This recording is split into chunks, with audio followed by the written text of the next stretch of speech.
কবি অমিয় চক্রবর্তীর লেখা চিরদিন। আমি যেন বলি আর তুমি যেন শোনো, জীবনে জীবনে তার শেষ নেই কোনো।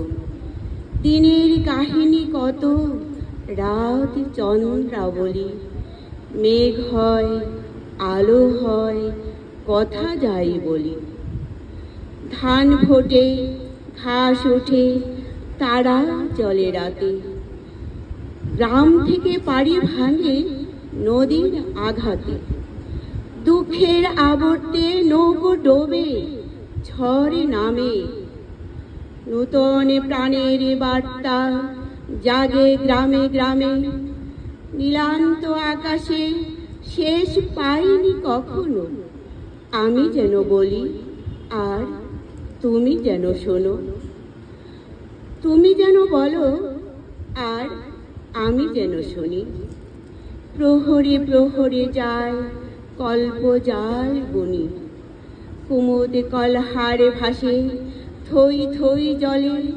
কোথা মাঠ ফেটে যায় মাড়ির অনলে, আঙিনায় শিশু খেলে ফুলে ধরে বউ। তুলসী তলায় দ্বীপ জালে মেজ বউ। সানাই বাজানো রাতে হঠাৎ জনতা, দিয়ে ভেঙে মালা ছিঁড়ে ছড়াই মত্ততা। মানুষের প্রাণে তবু অনন্ত ফাল্গুনি, তুমি যেন বলো আর আমি যেন শুনি। নমস্কার।